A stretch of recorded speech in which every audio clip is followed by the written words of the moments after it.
A veces la gente cuando hace estas listas no quiere decir lo obvio para sonar inteligente y no me parece justo que una saga, que ni siquiera es una saga, sino una colección de cuentos, compita contra un solo libro, ¿no? En el octavo en esta lista hay demasiados libros que yo colocaría primero, porque no tiene sentido.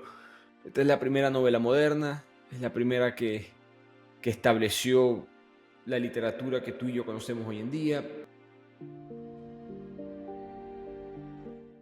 Bienvenidos a este video de Bibliotequeando. Como siempre, Ricardo Lugo. Los que no me conocen, yo soy el anfitrión, el creador de Bibliotequeando, donde yo hago resúmenes de un libro todas las semanas. Pueden seguir el podcast, promoverlo, 5 estrellas, compartirlo con sus amigos. Aquí hablamos de literatura y todo tipo de libros. También pueden seguirme en las redes, @bibliotequeando, y compartir este canal y suscribirse. Un seguidor en Instagram me pasó esta lista, que eran los 100 libros que habían más transformado el mundo.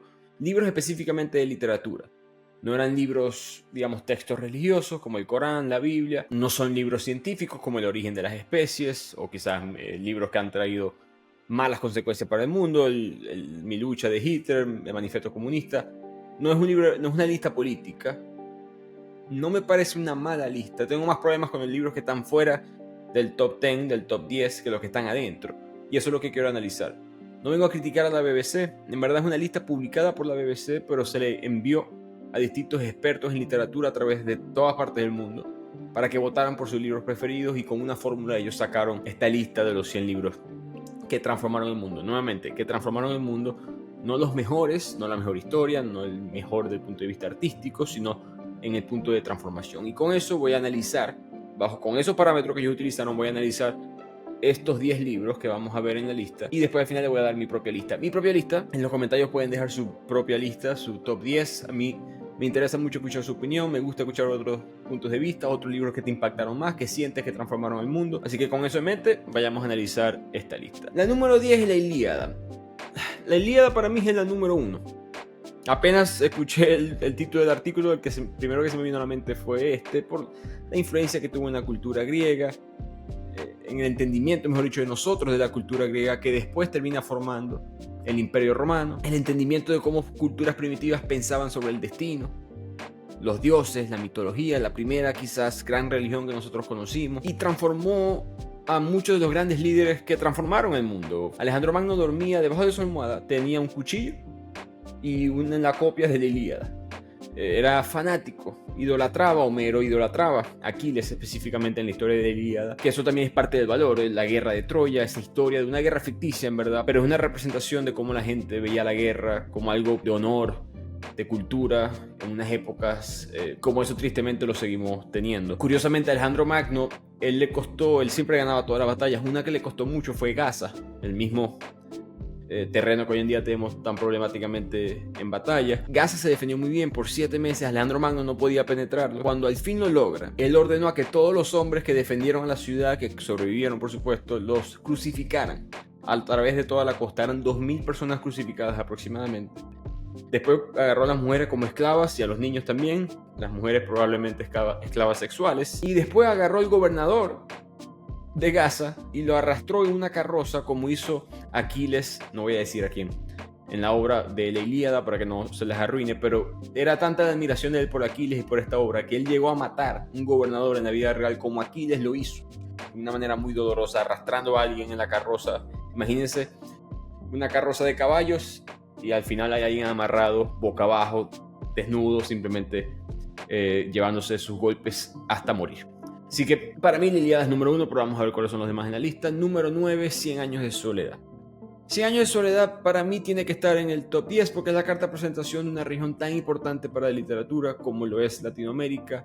Es la principal obra del realismo mágico. Sé que hay otras como La Casa de los Espíritus, Rayuela, los cuentos de Borges, pero cuando estamos hablando de un solo libro, yo creo que este es el que ha tenido más impacto de nuestra región, a excepción del Quijote de la lengua en español. Así que 100 años de soledad me parece que está bien, de hecho en la posición 9º, pero sigamos con la lista. 8º, Hamlet de William Shakespeare.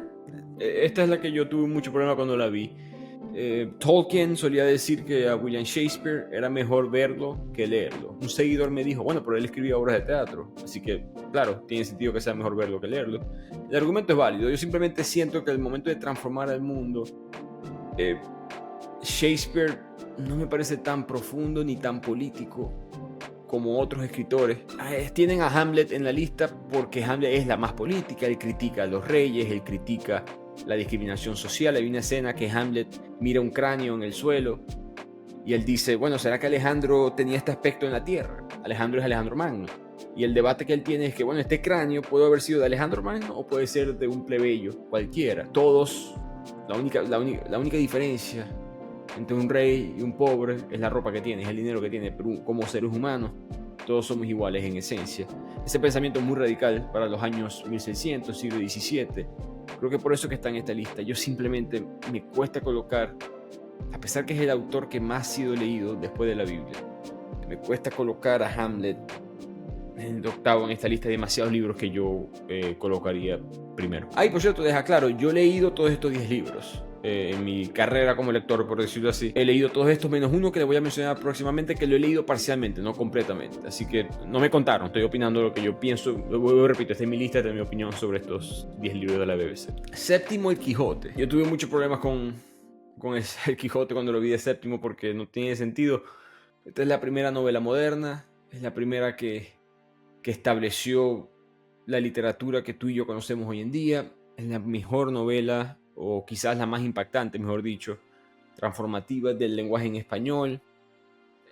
Recuerdo que hubo un instituto europeo que le preguntó a grandes autores, en esa época todos estaban vivos, Salman Rushdie, Milan Kundera, Doris Lessing. Vean el video que yo subí de Doris Lessing en Instagram para que se rían o peleen con la gente en los comentarios. Pero les preguntaron a todos estos autores cuál era el mejor libro de la historia, el más impactante, el más importante, y Don Quijote fue el que ganó por mucho. El único libro que tuvo más del 50% de los votos fue Don Quijote. El formato de los capítulos, los personajes, la trama, la crítica al Estado, la esclavitud, la moralidad, es un libro bastante político, con sus momentos de sátira. No sé, me impresiona mucho que no haya quedado más arriba. No sé si a veces la gente cuando hace estas listas no quiere decir lo obvio para sonar inteligente, y no sé si las personas que votaron no quisieron decir El Quijote, pero me parece que debería estar mucho más arriba. Sexto, Las Mil y Una Noches. Este es el que yo mencioné que no había leído. Lo he leído pero parcialmente, porque este libro para mí no debería estar en esta lista. Yo entiendo que en la cultura hindú, en la cultura persa, y después la edad de oro del Islam empieza a recolectar todas estas historias de esas culturas y se forma Las Mil y Una Noches, que simplemente es el título para una colección de cuentos. Si han visto Aladdin, creo que todo el mundo conoce Aladdin, la gran película de Disney, ese cuento está en esta colección. Ali Baba y los 40 ladrones también es de esta colección. Hemos leído nosotros creo que esos cuentos, o visto alguna forma de arte de esos cuentos, que es lo que yo he hecho, pero no he leído Las Mil y Una Noches completa. Pero no, o sea, porque una colección de cuentos como un libro me parece trampa. Simplemente eso es lo que me parece, es trampa. No, como mencioné al principio, entonces pongamos a los libros de Borges, coloquemos una colección de historias. No me parece justo que una saga, que ni siquiera es una saga, sino una colección de cuentos, compita contra un solo libro, ¿no? O sea, si yo colecciono todos los cuentos de Dostoevsky y lo llamo un solo libro, lo pongo fácilmente en el top 3, pero eso no es lo válido. Entiendo el factor histórico, pero para mí no lo colocaría en esta lista. Por cierto, para los amantes de la literatura y muchos argentinos que me siguen y me escuchan, Jorge Luis Borges se inspiró mucho en este libro. Hay un libro de Borges que se llama Historia Universal de la Infamia, un cuento. Y en ese cuento él habla de que Las Mil y Una Noches es una serie de sueños cuidadosamente soñados, es la frase que él utilizó. Se inspiró mucho en este libro.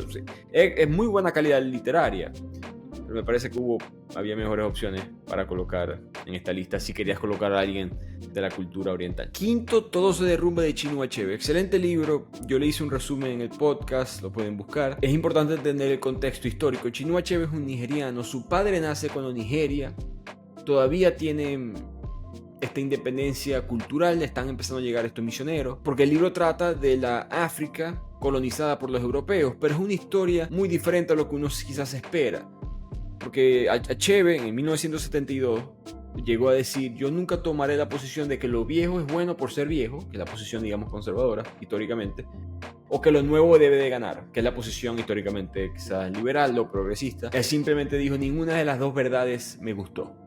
Interesante que utilizó la palabra verdad para descubrir a ambos, porque él cuenta de que los horrores del imperialismo europeo los cuenta a través de la historia, y también cuenta los horrores de lo que era la cultura africana. Él eliminó esta realidad de lo exótico, Porque todos los libros hasta este punto, antes de todo se derrumba, todo se desmorona también, lo pueden conseguir. Todos los libros eran contados por occidentales, por europeos, hablando de cómo era la vida en África. Y todo el mundo compraba los libros para entender cómo es que vivían estas tribus en África. Y siempre eran contados más como animales salvajes, como personas. Y Chinua Achebe aclara, teníamos sistemas políticos, teníamos tratados, teníamos cultura, teníamos idioma, religión, teníamos todas las cosas que ustedes pensaban que no teníamos. Pero también teníamos las cosas malas, esclavitud, esclavas sexuales, tráfico humano. Hay una escena muy fuerte que los bebés gemelos, solamente por ser gemelos, porque eran considerados malvados, eran dejados llorando en un bosque hasta que los animales se los comieran. Eso es lo que hacía la cultura de él, no es inventado, eso era de la vida real. Machismo por los cielos, como que la cosa no era perfecta tampoco. Eso no le da permiso a Inglaterra, en este caso Inglaterra con Nigeria, hacer lo que hizo. Pero no nos enamoremos tampoco de lo primitivo, por decirlo así. Y por eso es que él transforma esto. Estoy de acuerdo con que este de Quinto no es una novela muy conocida en Latinoamérica, he aprendido, pero excelente obra, la leí hace ya 10 años en la universidad. Les recomiendo que lean el libro y sí, pueden escuchar los primeros 10-15 minutos del episodio del podcast donde hay contexto del factor histórico de esta historia. Cuarto, 1984 de Orwell. Tiene que estar el momento de transformar el mundo. No veo manera de que la alerta del totalitarismo en su máxima expresión del punto de vista literario no esté en esta lista. Orwell yo siempre lo respeto mucho por ser una de las pocas personas en su época, en los 1940, en la primera mitad del siglo XX, en estar en contra de todos los horrores del siglo XX, el comunismo, el nazismo y el imperialismo europeo. Créanme, es difícil conseguir gente que se paró de frente a esas tres. Hoy en día muchas personas claramente ven la maldad de esos tres sistemas, en aquella época eso no era así. Yo creo que en 1984, con toda la política que hay, en el año pasado, fue el libro más vendido en Rusia. El gobierno mintiendo a la gente, la guerra de Ucrania, todo esto, la propaganda. Y hace 3 años, en el COVID, cuando se acabó el 2020, el libro más vendido ese mes, en el enero de 2021, en Estados Unidos, también fue 1984. Eso habla del poder de este libro, un libro que sigue siendo un bestseller 70 años después. Libro publicado en 1949. Todos esos mensajes universales que él hizo sin atacar a ningún sistema particular. Él no está hablando del fascismo específicamente, ni del comunismo. Él está hablando de lo que es un gobierno que te controla. La creación de tantos términos que utilizamos hoy en día, el gran hermano, el doble pensamiento, el ministerio de la verdad, el ministro del amor. Y con todo eso, puedo estar siendo ingenuo, pero con todo eso yo creo que este libro es un poco una historia de amor. Es Winston y Julia, los personajes principales, que consiguiendo el amor, que es el sentimiento más puro que dos seres humanos pueden tener, se dan cuenta que quien sea que me quiere romper esto tiene que ser el malo de la película, tiene que ser el malo de la historia. En ese mensaje tan universal, yo creo que es la razón principal por la cual 1984 ha perdurado en el tiempo, más que Un Mundo Feliz, aunque a otra gente le va a gustar más ese libro, más que El Cuento de la Criada, más que Rebelión en la Granja. Es un mensaje mucho más universal, sin un ángulo político en particular, más que el ángulo de la libertad individual o la libertad de una persona en contra de un gobierno totalitario. En conclusión, estoy de acuerdo con 1984 y me parece que está bien que esté en el top 5 de la lista. Tercero, Frankenstein.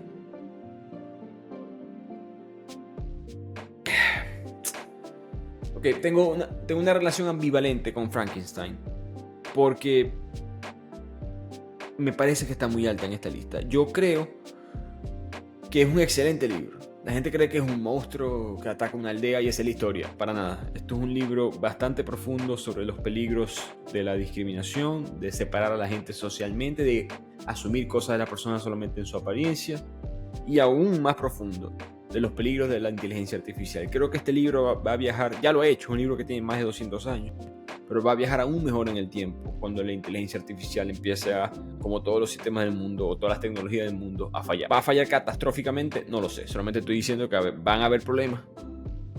Va a haber grupos sociales que no se van a sentir beneficiados por esta nueva tecnología, que se van a sentir atacados, etc. Siempre ha sucedido, y creo que ella da esa alerta de crear un ser consciente, una inteligencia artificial, en este caso representado por el monstruo de Frankenstein, que por cierto, Frankenstein es el nombre del científico, el monstruo no tiene nombre. Al mismo tiempo es una obra escrita por una mujer hace 200 años, no que ella haya sido la única que escribía en esa época, pero es una pionera en ese aspecto. Y es el primer libro de historia de la ciencia ficción, en verdad. Para muchos historiadores, para muchos literarios, este es el primer libro de la ciencia ficción. Por eso que está en esta lista. Aún así, yo creo que tercero está muy alto, humildemente, no estoy seguro si el mundo cambió después de este libro necesariamente, pero entiendo por qué está en el top 10. Yo no lo quito del top 10, pero lo voy a bajar más adelante. Segundo, La cabaña del tío Tom. También me parece alto. Es una noble causa. En cuanto a transformar el mundo, entiendo el argumento.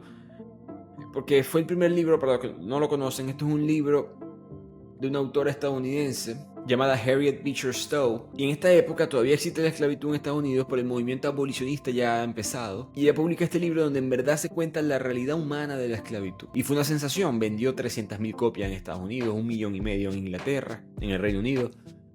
Fue el libro más vendido después de la Biblia en ese siglo, en esos dos países. Entonces estuvo siempre muy conectado al movimiento anti-esclavitud. El libro se publica y 10 años después se da la guerra civil estadounidense, que es una guerra entre el norte de Estados Unidos contra el sur de Estados Unidos, específicamente por la esclavitud, por más ninguna otra cosa. El norte peleando anti-esclavitud. El sur se separa los estados confederados del sur se separan de Estados Unidos para poder mantener su industria extremadamente dependiente de los esclavos, y el norte no le va a dejar hacer eso. Entonces es una guerra muy, muy famosa históricamente. Si el sur la gana, estuviéramos en otro mundo mucho más triste. La conexión de La cabaña del tío Tom con el movimiento abolicionista es la razón para la cual está en esta lista. Aún así está muy alto para mí este libro, porque La cabaña del tío Tom fue un libro que forma parte de todo el ecosistema, de toda la política que se estaba dando en esa época en Estados Unidos. Yo vivo en Estados Unidos, yo estudié aquí en Estados Unidos en la universidad. Esto fue un libro que yo leí en la universidad. Y recuerdo a mi profesora decirme que se exagera el hecho de que este libro formó parte más de la consecuencia del movimiento abolicionista más que la causa. Este libro no empezó el movimiento anti-esclavitud, pero sí le dio mucho color, sí ayudó a que ciertos grupos sociales se interesaran por el tema. No se le quita razón, no se le quita argumento, simplemente que el impacto del tío Tom se cuenta históricamente como que el tío Tom salió, especialmente dentro de los círculos de la literatura. El tío Tom se publicó y después se acabó la esclavitud, y no es tan así. Al mismo tiempo es la esclavitud dentro de Estados Unidos solamente. Hay otros países en el mundo. Brasil en América es el último país en acabar con ese sistema. Pero uno tendría que pensar que si Estados Unidos se mantiene con esclavos, el mundo fuera peor hoy en día. Así que entiendo que esté en la lista, me cuesta ponerlo en número 2. Y número 1, La Odisea. No tiene sentido para mí poner La Odisea. La Odisea es la segunda parte de la Ilíada. O pones uno o pones la otra. Yo entiendo que La Odisea quizás es más entretenido. Yo entiendo que La Odisea es la primera gran aventura en la literatura, ¿no? O Ulises, Odiseo, el nombre original, viajando de regreso a Ítaca y conociendo las sirenas, por ejemplo, salen por primera vez en esta obra. Pero la Odisea no tiene impacto, a menos que la Ilíada exista. Entonces yo personalmente quito la Odisea del número 1. No entiendo por qué la gente votaría por ella, pero no hay Odisea sin Ilíada, y con eso ya es suficiente para intercambiar lugares, mínimo. Ahora les voy a dar mi top 10, como les prometí. Siéntanse libres de criticar mi lista, constructivamente por favor. En la sección de comentarios comenten qué cambiarían de mi lista, qué agregarían, qué no están de acuerdo con la BBC, cuál es tu propio top 10, siéntanse libres de comentar y veamos cuáles son las opiniones de todos nosotros como lectores. Entre más ideas mejor. Así que vamos con mi lista. Número 10, Mary Shelley, Frankenstein. Quizás me arrepienta de ponerla a ella tan abajo después de lo que suceda con la inteligencia artificial. En ese caso creo que este libro va a ser más importante aún, pero ahí la coloco yo por las razones que ya mencioné anteriormente. Número 9, Crimen y Castigo de Fyodor Dostoevsky.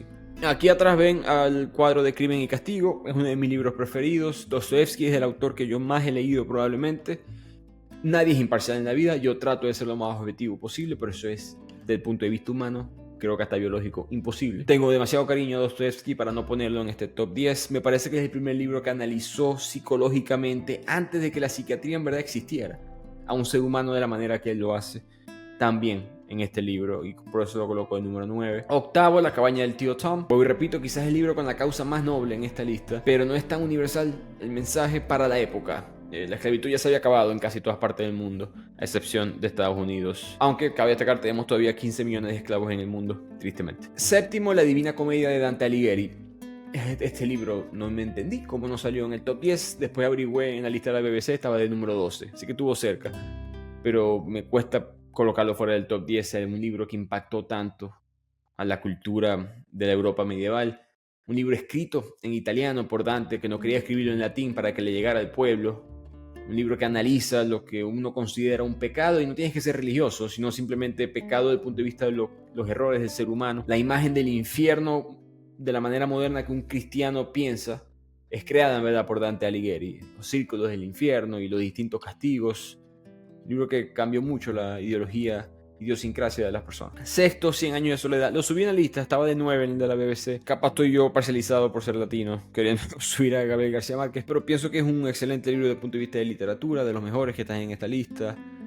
Y el realismo mágico se convierte en la voz de Latinoamérica, la carta de presentación de Latinoamérica. Sin realismo mágico no hay boom latinoamericano. Y no que 100 años de soledad empezó el boom latinoamericano, pero es la mejor obra de esa época. Creo que por eso lo pongo de sexto. Quinto, Todo se derrumba, de Chinua Achebe. Ya hablé de lo importante que fue ese libro, lo dejo en la misma posición.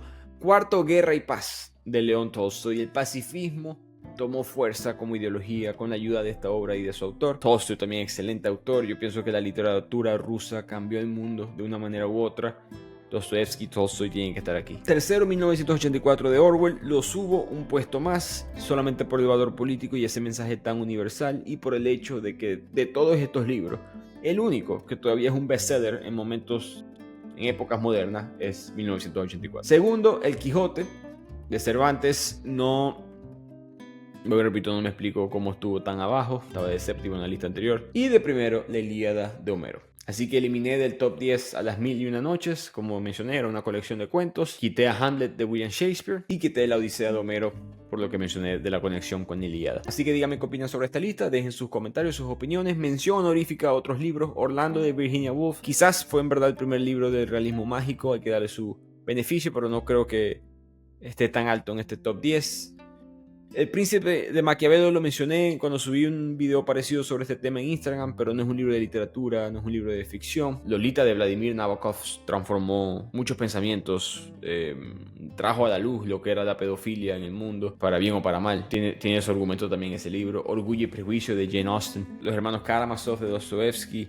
Se puede argumentar que en el género del crimen, del misterio, alguna obra de Agatha Christie, 10 Negritos, quizás las obras de Sir Arthur Conan Doyle, Sherlock Holmes, el primer detective con una inteligencia superior. Hay muchos libros que uno puede argumentar, dado tus distintos gustos y tu distinta perspectiva de lo que significa transformar al mundo. Es un término bastante ambiguo.